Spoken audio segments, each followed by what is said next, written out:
We've been through a lot together.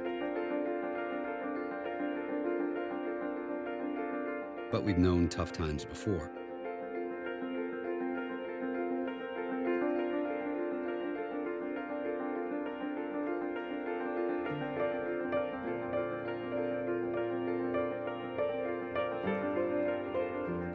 What carries us through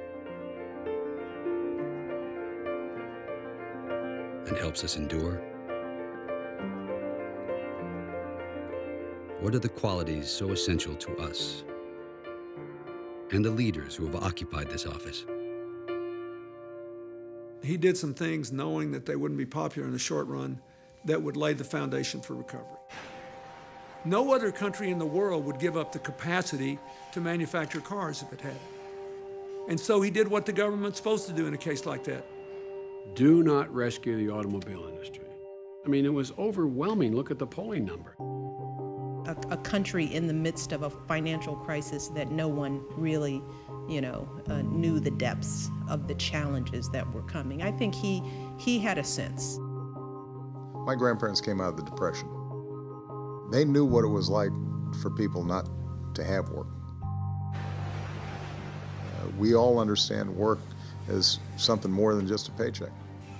What gives you dignity? It gives you a sense of purpose. He said, you guys got to work together and come up, and everybody's got to have some skin in the game here. You got to have a give up. You got to modernize the automobile industry. Everybody said, it's never going to work. Well, guess what?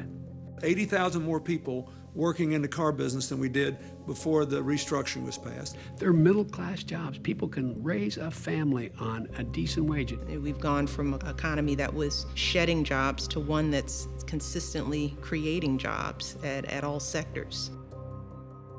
Every night, he's up until 1, 2 o'clock in the morning with his big stack of briefing books, and he reads the letters he gets from people all over America. They are, as he put it, some of the most informative pieces of material that he gets that keeps him grounded. And anyone who has kids know that the truth is, no matter what you do, your kids still think that they are the most important people in the room. So we sit around the dinner table, and he's the last person to be asked, oh yeah, how was your day, Dad? Really, he's an afterthought. He never starts a conversation by saying, what's the best political decision here? What'll help us the most? Never. So he wasn't going to back out just because it got hard, just because it didn't poll well. That's just never been who he is, and it's certainly not how he will ever govern this country. When my mom got cancer, she wasn't a wealthy woman, and it pretty much drained all her resources. Watching your mother die of something that could have been prevented, that's a tough thing to deal with. The reason he pushed ahead, knowing that there could be horrible political consequences for him, just as there were for me, is that healthcare costs have gone up 3 times the rate of inflation. This is a huge economic issue because we spend 17.5% of our income on healthcare. Anybody who gets medical care, hundreds of thousands of dollars. Imagine working class mom opening up that kind of bill, with somebody sending that to her with a straight face. That understanding of that kind of reality for millions of Americans drove him to make sure that this legislation got passed. It takes a conscious effort to stay connected with what's going on in people's lives. This was a matter of principle for him. He ran on it, he said he was going to do it, and he did it. You hire the president to make the calls when no one else can do it.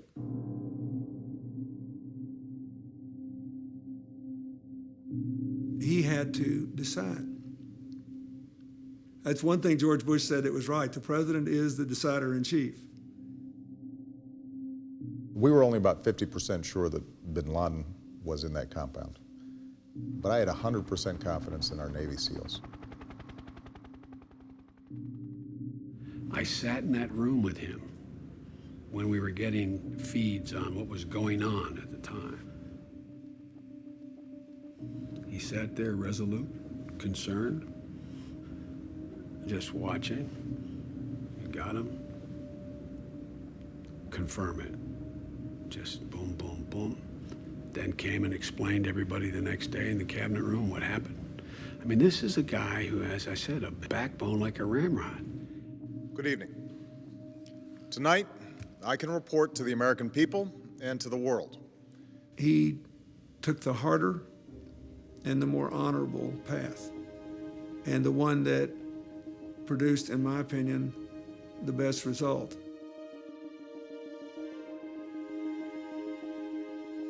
When I saw what had happened, I thought to myself, I hope that's the call I would have made. It was just the right thing to do. We have a long way to go.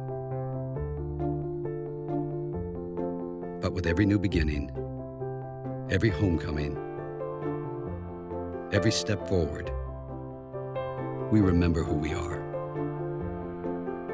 What's really allowing this economy to heal and get us moving again is the resilience and the strength and the character of the American people.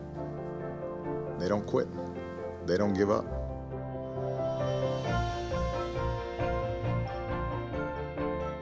Partly because of family, partly because of a sense of community, patriotism, and pride in this country, they keep going.